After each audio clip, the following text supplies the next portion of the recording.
Estaba en silencio. Me, ve- me veían la cara nomás, la que movía la boca. Era dígalo con mímica. Bueno, si entendieron, sigo entonces. Clarito, clarito. Bueno, de todas formas también me había olvidado de grabar, así que vamos a empezar de nuevo. Bueno, pero ahí están viendo en la pantalla más o menos de qué estaba hablando, de los tipos de los tipos de consumo. Como les dije, que no me escucharon, acá se plantean tres tipos de consumo de sustancias: el uso, el abuso y la dependencia, pero hay algunos otros autores que eh, denominan o clasifican de otra forma. Eh, Hay algunos autores que hablan de experimentación, uso, abuso y dependencia, es decir, que le agregan una más al principio, que es experimentación, porque bueno, sostienen que hay personas que experimentan solamente, es decir, que prueban para saber lo que es y ya está. Hay personas que consumen, pero que no tienen consecuencias negativas por el momento, tanto en su persona como en su entorno. Ese sería el uso. En el abuso, el consumo comienza a traer problemas, sobre todo en su entorno, eh, pero también algún tipo de efectos negativos en su organismo, que puede ser, por ejemplo, alteraciones respiratorias, cardíacas, ¿no? Que puede ser que sean como síntomas muy leves, que no afecten significativamente la salud de la persona, pero que a largo plazo seguramente les va a afectar. Eso sería en el abuso. Y en la dependencia, la sustancia psicoactiva que se consume eh, está de tal manera generando una dependencia, ¿no?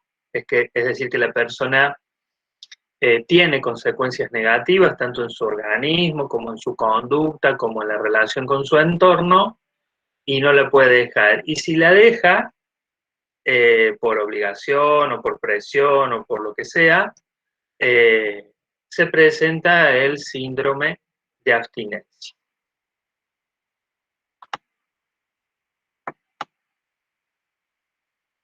No sé si ustedes recuerdan que nosotros, cuando yo les pasé esos manuales de salud mental, eh, ahí, en uno de esos manuales, eh, están los síndromes de abstinencia, porque en realidad podemos hablar de un síndrome de abstinencia en general, pero hay también diferencias en los síndromes de abstinencia porque depende del tipo de sustancia que se esté tomando. Entonces, generalmente, los síndromes, digamos, los profesionales de la salud mental, cuando ven un paciente con síndrome de abstinencia, pueden detectar la sustancia con la que se intoxicó, eh, sacando como conjeturas o inferencias según los síntomas que el paciente presenta. Es decir, porque muchas veces el paciente no está disponible para hablar, para relatar lo que le pasó o lo que hizo, porque eso muchas veces está bajo los efectos de los tóxicos, entonces está fuera de sí o está agitado, eh, sobreexcitado, o tiene algún tipo de delirio o alucinación fuera de la realidad. Entonces es difícil tener la colaboración del paciente para que nos brinde información básica y dentro de esa información básica, cuál es la sustancia que le está generando o que le ha generado esa sintomatología. Entonces, lo deducen por el tipo de síntomas que ha presentado o que está presentando. Ahí en el manual ese que estoy buscando y que no lo encuentro, está esa diferenciación en un cuadrito, recuerdo. A ver si lo encuentro.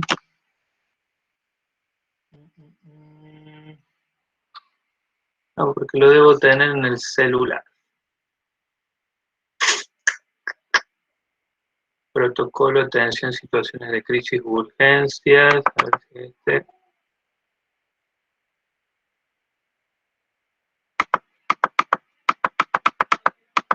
No, es el de...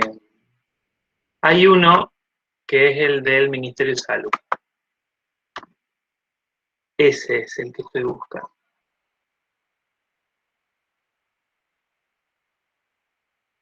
Vamos a hacer una cosa. Archivos, documentos, Profe, ¿y la abstinencia es lineamientos. para todo tipo de Es del adicción año igual, 2003. los síntomas? Hijo, anda para allá, mamá. Hola, ¿me escucha? Y a ver si les comparto la pantalla.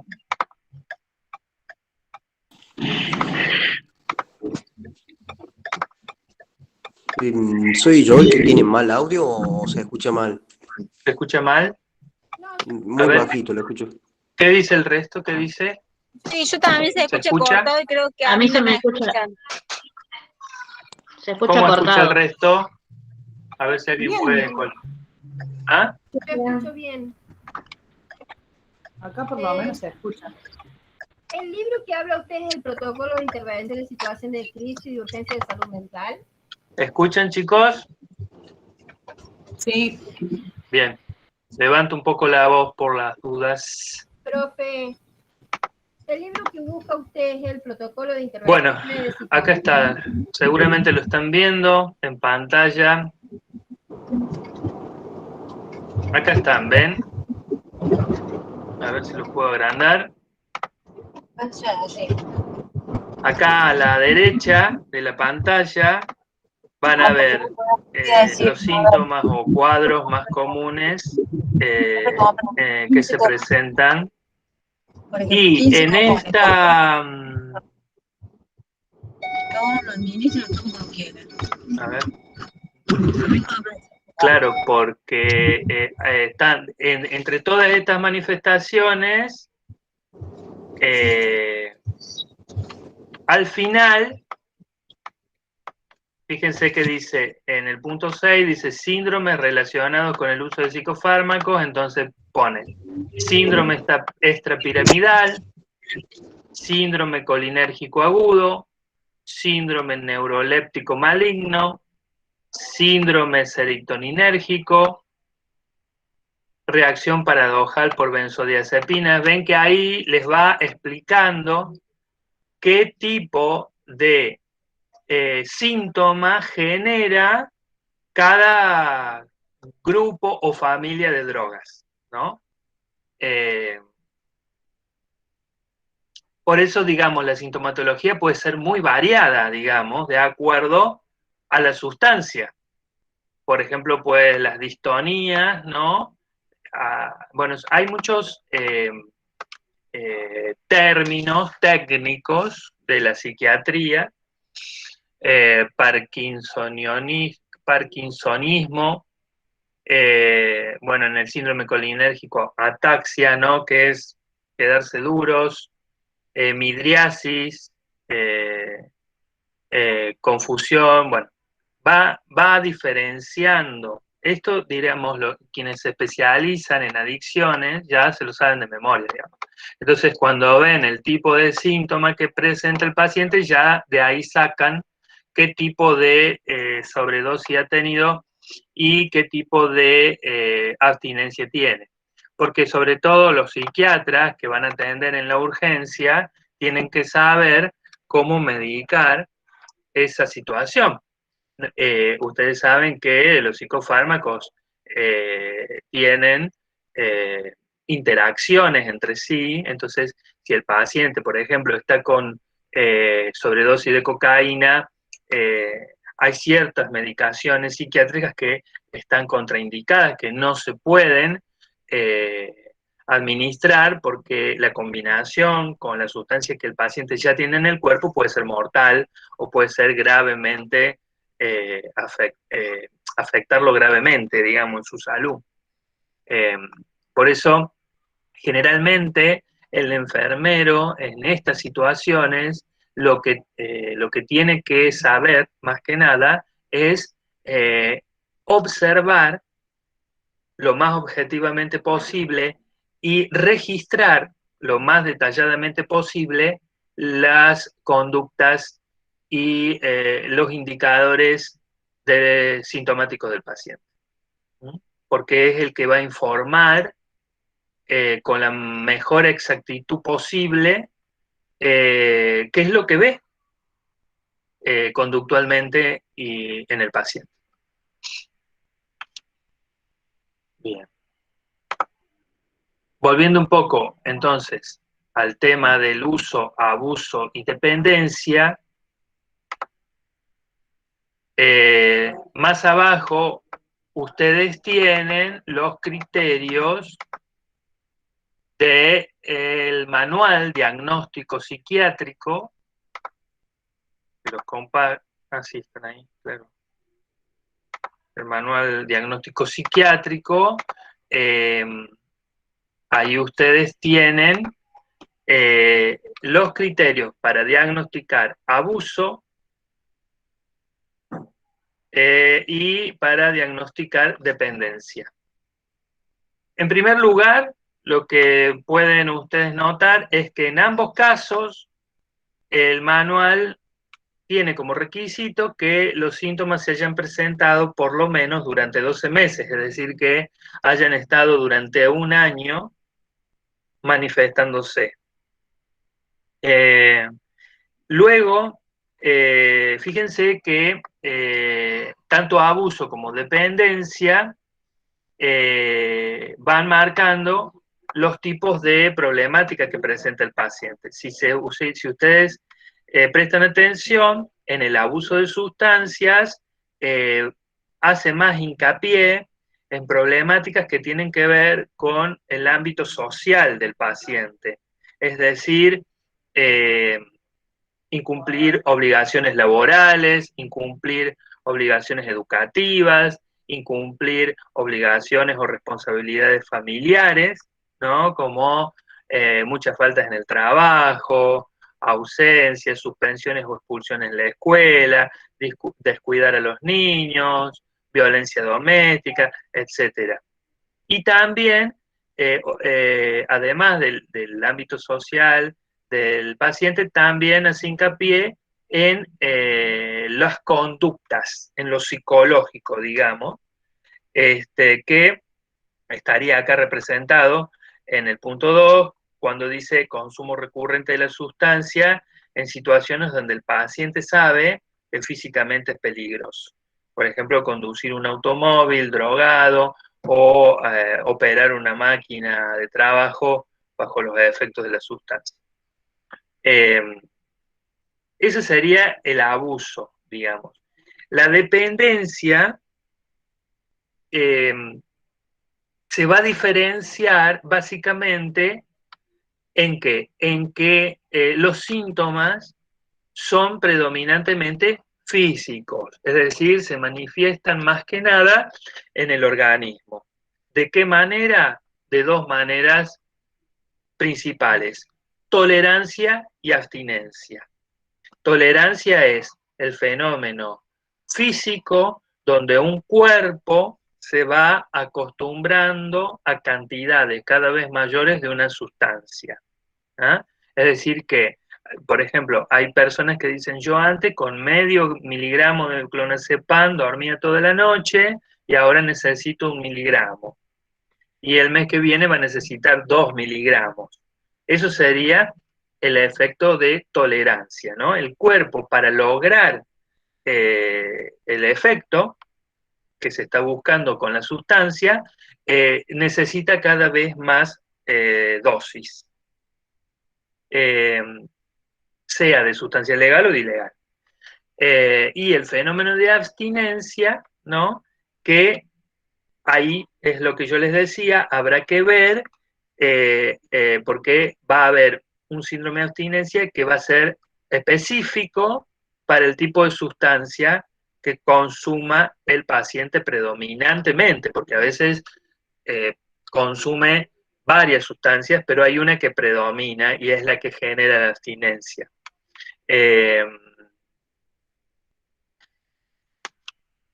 Y muchas veces lo que ocurre con el síndrome de abstinencia es que el paciente a veces consume para obtener el efecto típico de la sustancia y a veces consume para aliviar los síntomas de abstinencia. Es decir, como querer apagar el fuego con el fuego, digamos. Y obviamente siempre en ambos casos, tanto del abuso como de la dependencia, los pacientes pueden haber intentado una o varias veces detener ese proceso, detener esos fenómenos, pero no lo han podido lograr. Por eso es que se ha transcurrido y se ha prolongado durante 1 año o más.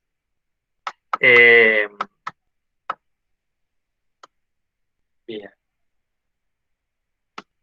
Ustedes en las prácticas o en quienes trabajan en el ámbito laboral de la salud, ¿han tenido la oportunidad de observar pacientes con síndromes de abstinencia? O en la vida personal, por ahí, algún amigo, algún familiar, alguna persona que haya estado bajo un síndrome de abstinencia.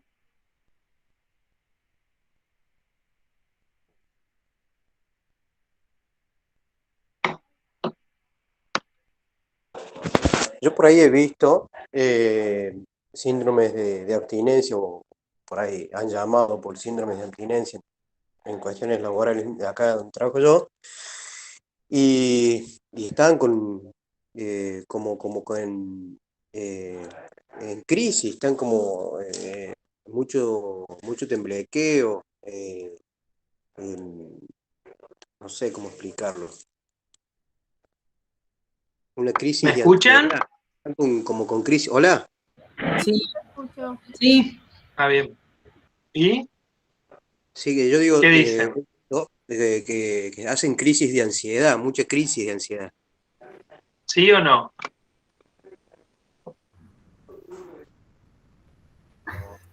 Yo he notado en algunos que son agresivos. Hasta a veces quieren suicidarse. No hay respuestas. Bueno. Profe, usted no nos escucha. Liliana dice que no con la cabeza, ahí veo. Que es la única que puedo ver. Hola. ¿Me escucho yo? Sí, Hola. te escucho. Ah, no, sé que no me escuchaba. Yo digo que también bueno. son agresivos. Bueno. Al no estar con la abstinencia. Bueno, vamos a pasar entonces, dicho todo esto de las adicciones, vamos a pasar las demencias. En las demencias, no cambiamos tanto el tema, porque está, digamos, la cuestión del cerebro. Fíjense ustedes que tanto para adicciones como para demencias, es muy importante conocer el cerebro como órgano fundamental del comportamiento humano. ¿Por qué? Porque tanto las adicciones como las demencias implican una problemática en el cerebro. Lo que pasa es que en las adicciones el trastorno, la problemática está generado por una sustancia que se introduce en su funcionamiento químico, digamos, porque sabemos que el cerebro funciona básicamente a través de flujos químicos, es decir, neurotransmisores, y sí, neurotransmisores, y flujos eléctricos, niveles de electricidad o potenciales eléctricos. Esas son las dos formas en las que funciona el cerebro. En el caso de las adicciones, las sustancias que se toman y que se introducen desde el medio exterior al cuerpo van a ir a alterar varias áreas del funcionamiento orgánico, pero especialmente van a alterar las funciones químicas del cerebro. En las demencias, lo que se altera es la masa o la materia del cerebro. Sabemos que el cerebro tiene una dimensión o un soporte material, digamos, que es la materia gris y la materia blanca, ¿no? Son los tejidos que conforman el cerebro, las arterias, toda la parte, digamos, física del cerebro. En las demencias, lo que ocurre es que esa masa cerebral se deteriora o daña. Puede ser por algún evento accidental, como un golpe, una contusión, una fractura de cráneo, o puede ser por una degeneración. La degeneración celular puede ser por una enfermedad genética, es decir, que la persona ya traía en su código genético esa enfermedad y despertó en un momento determinado, o puede ser por envejecimiento, envejecimiento normal, digamos, envejecimiento en la etapa de la ancianidad, o envejecimiento prematuro de las células del cerebro. Digamos, las demencias se van a clasificar según el área cerebral que esté dañada. Ahí en la actividad que yo les pasé, ustedes tienen para ver un video que les explica sintéticamente más o menos cuáles son las áreas cerebrales, porque el cerebro se lo estudia en lóbulos y en hemisferios. Básicamente lo que les puedo explicar, porque esto en realidad es un tema de la materia morfofisiología, cuando ven la parte del sistema nervioso central, lo que les puedo explicar es lo siguiente. A ver, les voy a compartir la imagen. Vamos a ver primero que el cerebro está dividido en dos hemisferios. Hemisferio izquierdo y hemisferio derecho. Cada hemisferio se va a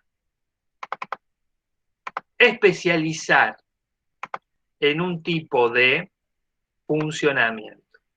No sé si ven acá la imagen, digamos que más o menos a los costados tenemos de un lado el hemisferio izquierdo, el que está en blanco y negro, y del otro lado el hemisferio derecho que está como coloreado, ¿no? Este es un gráfico que está dibujado así a propósito porque lo que intenta es representar gráficamente cuál es la especialidad de cada hemisferio.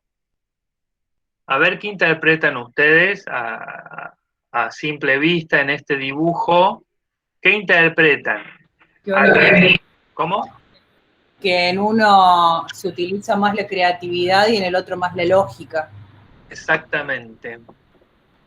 Exactamente. En realidad, si ustedes ven, aquí al medio, el cerebro está como dividido, en realidad no está totalmente dividido porque la parte basal es la de abajo, que en realidad nosotros no vemos porque la estamos viendo de arriba, la parte basal está unida, pero la parte de la mitad para arriba, digamos, del cerebro, está separada en los dos hemisferios. Después podemos ver otra imagen del cerebro porque es importante ver algunos conceptos básicos. Bueno, a ver, para terminar de explicar lo que dijo Johanna, básicamente el hemisferio derecho es el hemisferio de la lógica, es el hemisferio racional, que se especializa en manejar y controlar todas aquellas conductas que tengan como fin el procesamiento detallado e intelectual de la información. Por eso ahí ustedes pueden ver que hay dibujitos, ¿no? Como si fuera de la ciencia, de la economía, ¿no? Y de la información. Básicamente, cuando nosotros estamos dedicándonos a esas tareas, ¿no? Donde hay que poner a trabajar nuestra capacidad pensante, pensante y lógica, se pone a trabajar más que nada el hemisferio izquierdo. Cuando nosotros nos dedicamos a actividades, fíjense ahí los dibujitos, como el arte, los sentimientos, el amor, y la naturaleza y la música, que está dentro del arte, se pone más en funcionamiento el hemisferio derecho, porque es el que se especializa en todo este tipo de conductas, como decía Johanna, más creativas, más artísticas y más intuitivas. Es decir, que no, cuando el hemisferio derecho está funcionando, no estamos pensando tanto, sino que estamos actuando más bien por intuición. Como cuando dicen, aprendió a tocar el piano de oído. Es decir, hay muchas personas que aprenden a tocar el piano de oído, te dicen, yo no sé ni cómo se llama esta tecla, no sé ni por qué hay que apretar primero esta y después aquella, pero a mí me sale. Lo hago sin pensar. Bueno, ahí hay un funcionamiento fundamentalmente del hemisferio derecho. Luego aquí les voy a mostrar una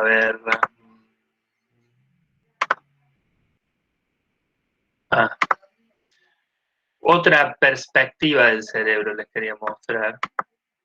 Espera que acá vi una que está mejor. Esta. En esta perspectiva que es lateral, que les voy a mostrar,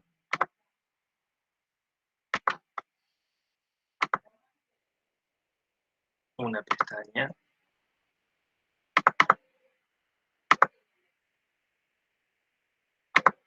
A ver. Ahí está. En esta perspectiva lateral,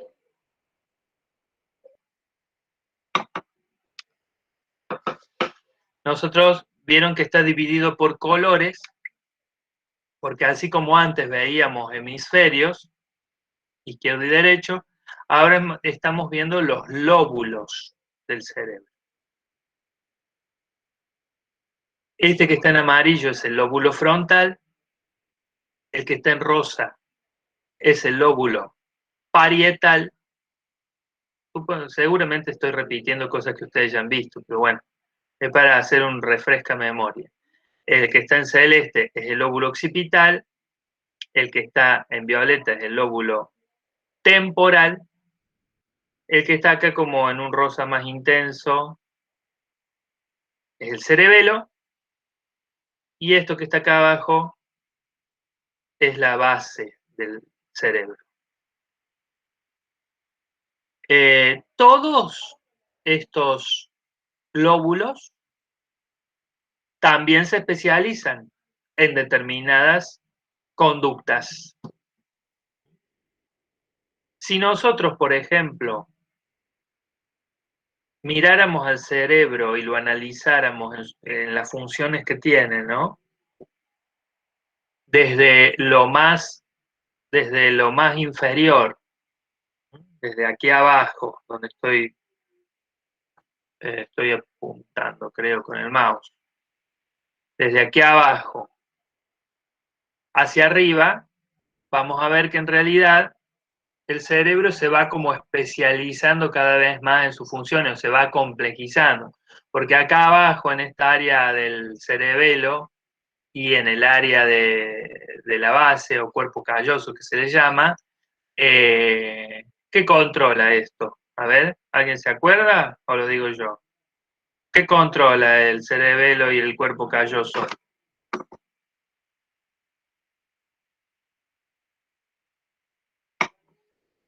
¿Lo vieron a eso?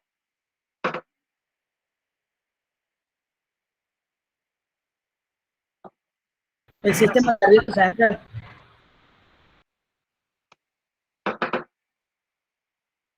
Todo esto es el sistema nervioso central. Esta base controla los signos vitales, el sentido de equilibrio. Signos vitales, ¿no? Respiración, ritmo cardíaco, todas aquellas conductas automáticas de nuestro cuerpo. Después, el temporal,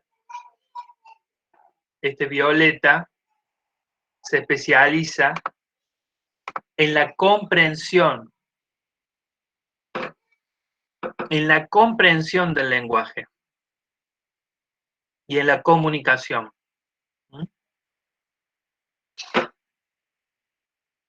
El occipital, el celeste, se especializa en todo lo que son los estímulos visuales, en la visión.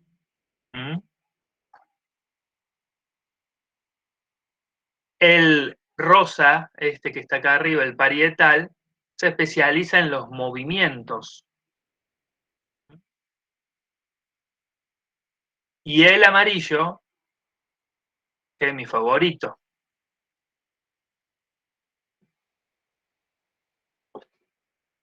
es el de la inteligencia más elevada del ser humano, es el del pensamiento abstracto, de la resolución de problemas, el que arma estrategias, el que puede interpretar doble sentido y el que pone la reflexión para la resolución de problemas.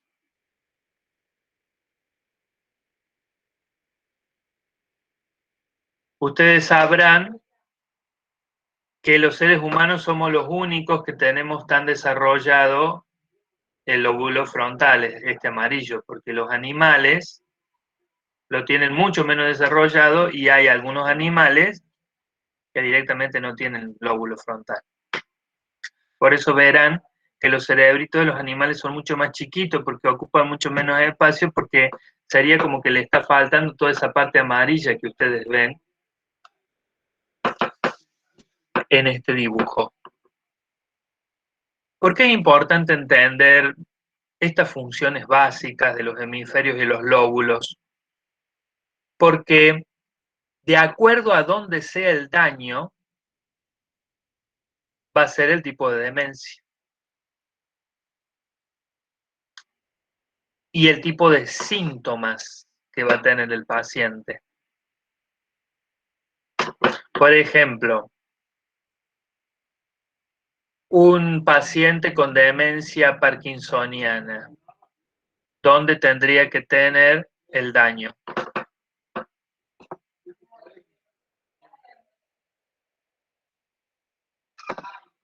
Piensen cuál es el síntoma del paciente con Parkinson. Piensen cuál es el área que controla eso.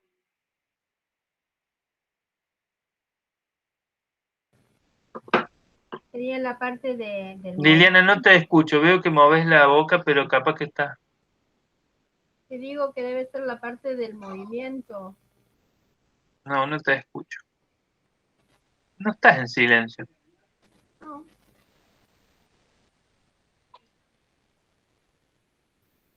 Dice que debe ser la parte del movimiento.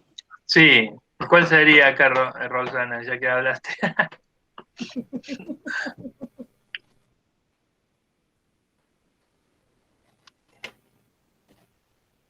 La rosa.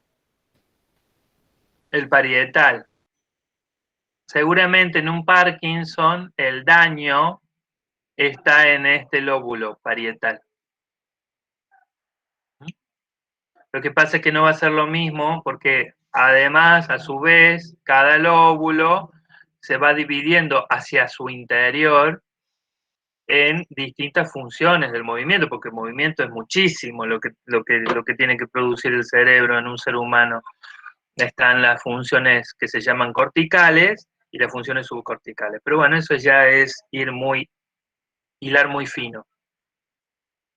Solamente, digamos, es para que ustedes puedan comprender que si los daños están en el lóbulo parietal, seguramente la demencia va a manifestar fundamentalmente problemas en el control de los movimientos.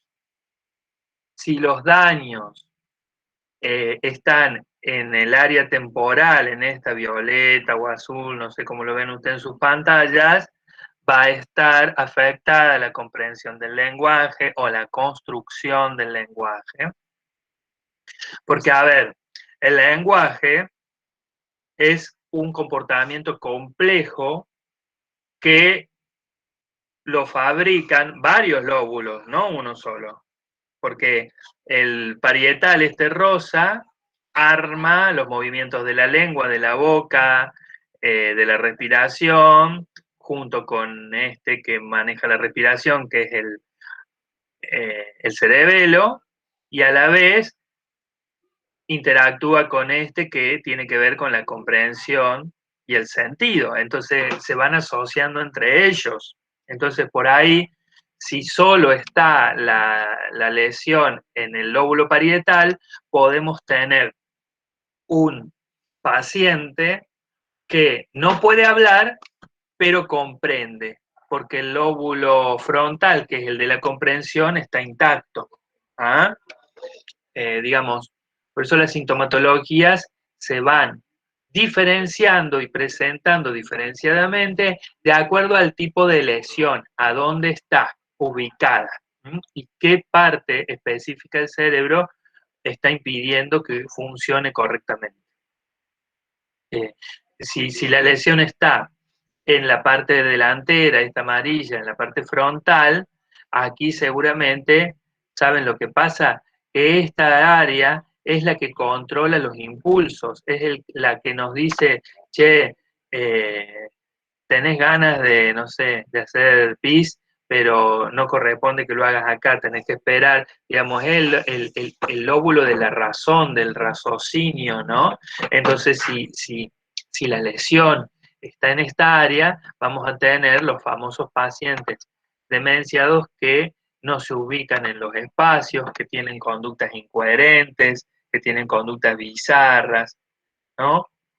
Que se desnudan, que se tocan los genitales, que hacen sus necesidades en cualquier lado, etc. O que se vuelven agresivos también, ¿no? Porque muchas veces podemos sentir bronca, pero quien se encarga de frenarnos todos los improperios o los golpes que le daríamos a la persona, quien se encarga de frenar todo eso es el lóbulo frontal. Pero cuando el lóbulo frontal está dañado, entonces no hay forma de frenar eso, sale así crudito, como lo fabrican las otras áreas del cerebro. Entonces, digamos, hecha toda esta introducción, digamos, por eso es importante, yo quería que ustedes comprendan por qué es importante conocer las funciones del cerebro, las áreas y sus funciones para entender las demencias y también la adicción. Dicho todo esto, vamos y vemos los tipos de demencia, que hay muchísimos tipos de demencia. En realidad no están aquí en el material escrito todos los tipos, se mencionan los más importantes o los más frecuentes, pero se puede profundizar en este tema quien lo desee. Aquí lo que ustedes van a tener son los tipos básicos de demencia, que son básicamente a ver, bajo. A ver, en general, las demencias van a afectar la memoria, que eso también está me olvidé de decirlo, en el lóbulo temporal. La orientación, ¿no? Orientación en tiempo y orientación en espacio, en lugar. Van a afectar el lenguaje o van a afectar el procesamiento pensante, ¿no? Resolver cálculos, sacar deducciones, todo lo cognitivo, digamos. Pero, digamos, no es que las demencias van a afectar todo esto al mismo tiempo y todo junto, no. Dependerá de cada demencia qué afecta de todo esto y cuánto.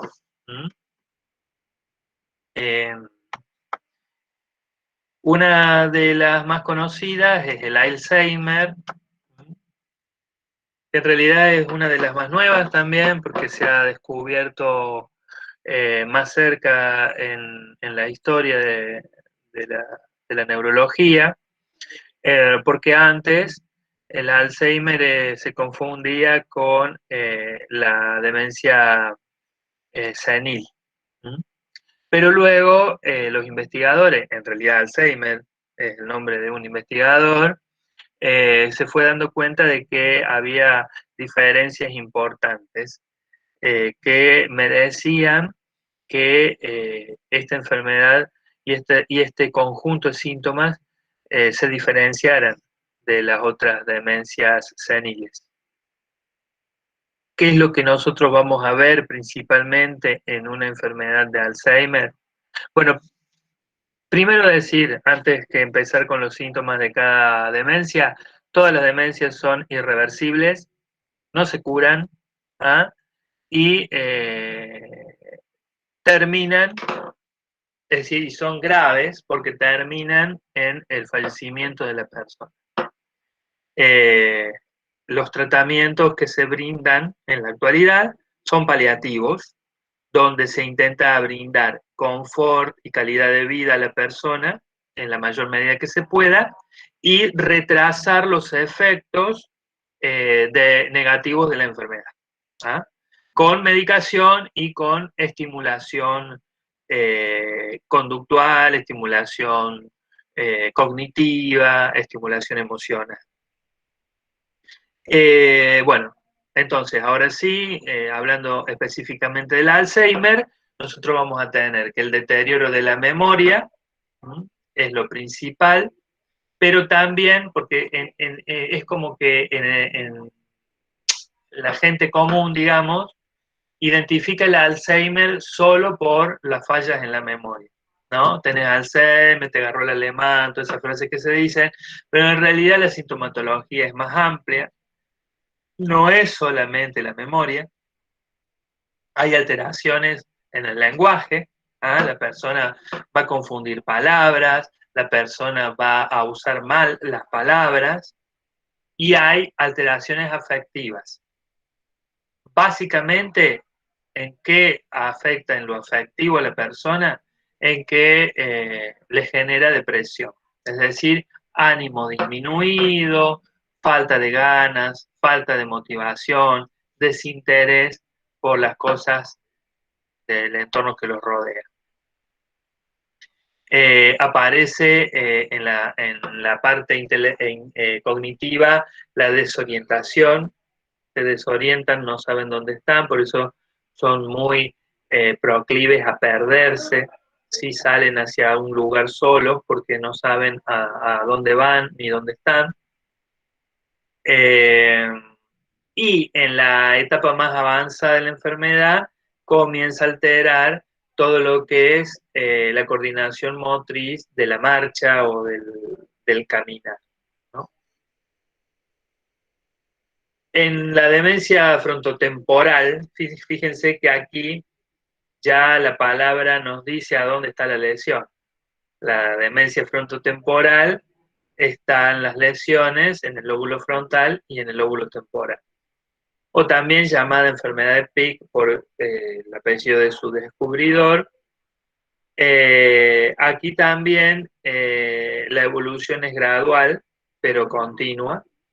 Y básicamente lo que vamos a tener son los síntomas que les decía yo de un lóbulo frontal dañado, que son la desinhibición, es decir, no tienen vergüenza, no tienen recaudos, ni reprimen nada, ¿ah? La hiperoralidad, es decir, hablan hasta por los codos y no pueden parar, y alteraciones en el lenguaje. Luego tenemos la demencia por cuerpos de Lewy, donde los cuerpos de Lewy están en el lóbulo parietal, ¿no? Y son unas células, ¿no? Muy específicas, ¿no? Que se llaman así, cuerpos de Lewy, y que están implicadas en que nosotros podamos generar la atención, la concentración, ¿ah? Y el control de algunos movimientos. Bueno, justamente porque estos cuerpos de Lewy están afectados, lo que vamos a ver nosotros en la sintomatología del paciente es que no puede prestar atención, que no está alerta, entonces por ahí le toca la bocina a un auto que viene en la calle y ni se inmuta, ¿ah? Aparecen alucinaciones visuales, ¿ah? Y porque está aquí el lóbulo occipital también comprometido, y sintomatología parkinsoniana, es decir, en el movimiento fino, digamos, ¿no? En lo que nosotros comúnmente llamamos el pulso. También pueden manifestarse algunos síntomas de desorientación, pero no son siempre presentes, depende de cada paciente. Luego tenemos la demencia vascular.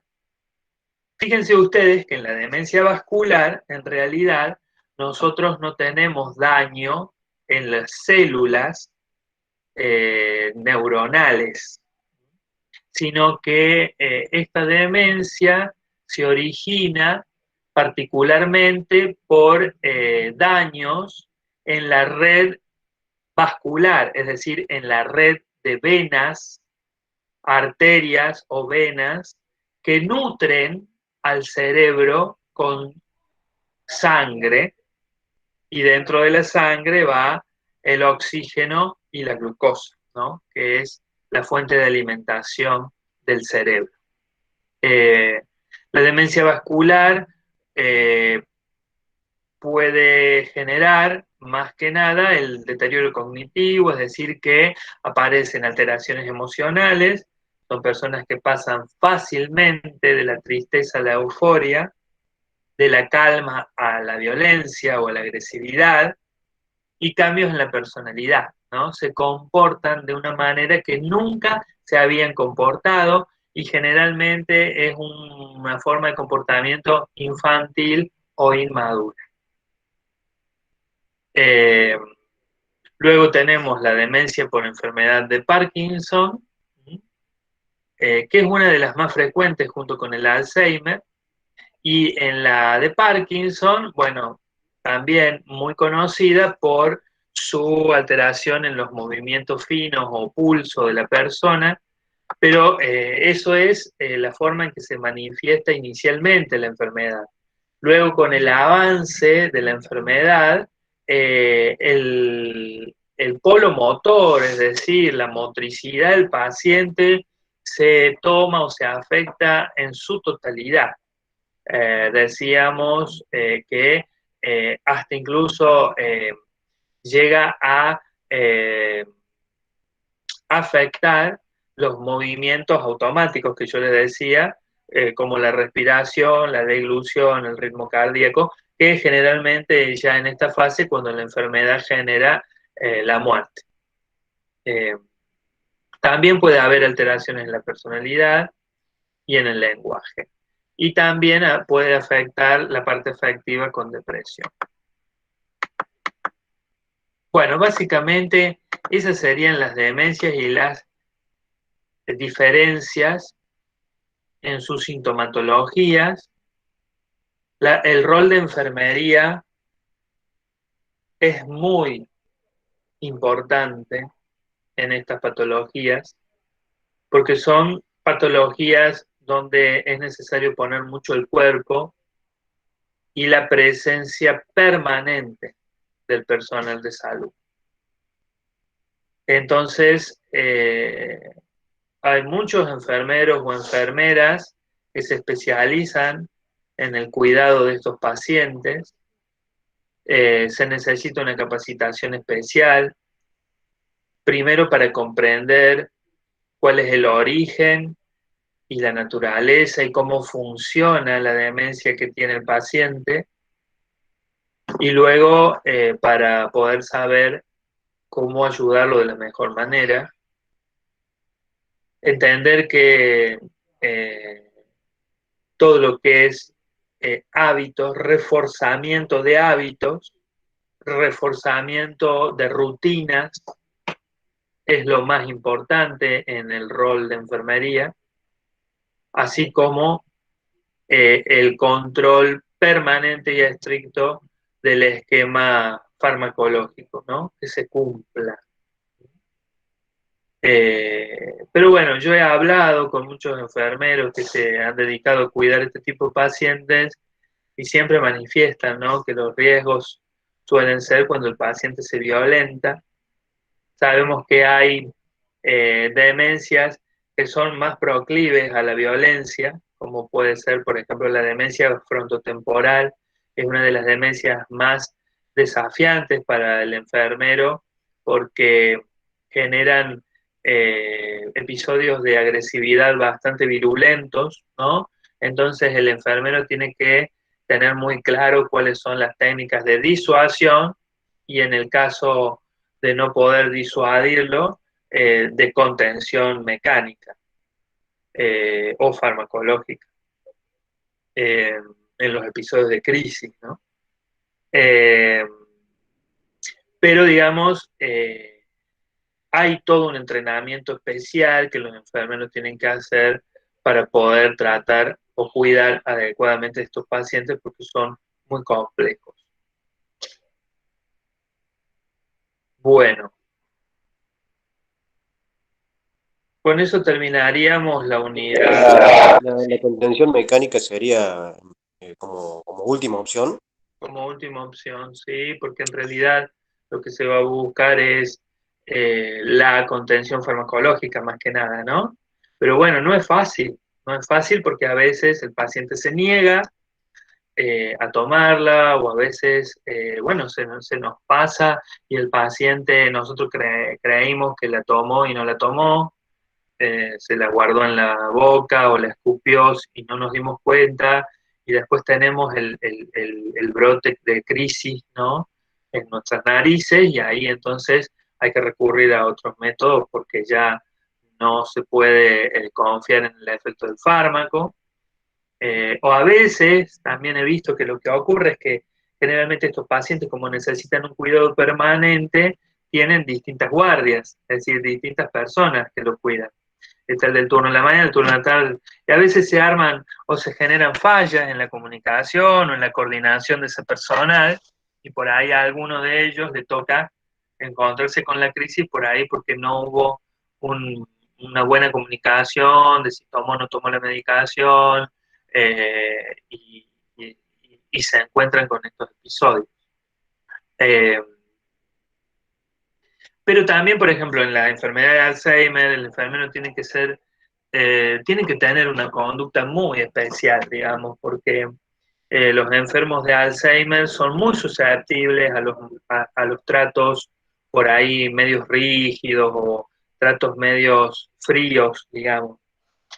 Pueden, digamos, como tienen, o incluso lo de la demencia frontotemporal, que son tan inestables anímicamente, el enfermero o enfermera tienen que tener una conducta muy prolija, ¿no? En su forma de actuar para no generar en el paciente desestabilización. No solamente el enfermero, sino todos los estímulos que rodeen al paciente, ¿no? Porque por ahí, si a la casa llega mucha gente, o si viene alguien y desordena los muebles o las cosas de su lugar, se pasa rápidamente del ambiente oscuro al ambiente totalmente iluminado. Por ejemplo, lo sacas de la pieza y lo sacas al patio, no sé, en una hermosa mañana de verano. Eso puede ser para los pacientes que están tan inestables emocionalmente un precipitante o un disparador de una crisis que luego se nos viene en contra, porque el paciente de estas patologías, sobre todo la frontotemporal, vuelvo a decir, y la demencial, la demencia, perdón, vascular, se vuelven muy agresivos. Se vuelven muy agresivos, a veces incluso con la medicación y la dosis cumplida, ¿no? Entonces, los enfermeros tienen que estar, como siempre, controlando todas esas situaciones que pueden desencadenar la crisis en el paciente, ¿no? Y son, bueno, generalmente, por ejemplo, son quienes van como regulando un poco la vida del paciente. Se la van regulando, decir, bueno, no, mira, ahora no, después, si viene en visita, que venga uno y que después entre el otro al rato, para que se vaya acostumbrando. Bueno, se van buscando todas esas estrategias para suavizar o, de alguna manera, atenuar esos estímulos que puedan a ellos alterarlos y, digamos, porque en las crisis agresivas, digamos, no solamente corremos riesgo nosotros, sino los pacientes. A veces los pacientes en un estado de crisis pueden hasta autoagredirse, ¿no? A veces son rajuños, a veces son golpes contra la pared, la cabeza, o a veces se tiran de la cama o se tiran de la silla. Bueno, distintos comportamientos donde pueden terminar ellos mismos también dañados.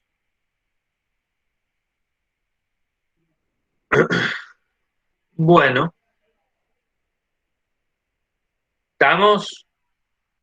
tienen una actividad ahí pendiente, tienen tiempo hasta el lunes 27. Cualquier duda, Yo ya estuve investigando un poco. si no es en la clase, lo pueden plantear por WhatsApp, por privado. Pero bueno, en la medida en que lo vayan haciendo, van a ir viendo si surge alguna duda o alguna pregunta. Por ahora, vayan leyendo, vayan contestando y después vemos. ¿Ah? Bueno. Bueno, nos vemos la semana que viene. Bueno, Que estén bien. Muy bien. Gracias. Igualmente. Chao, chao. chao.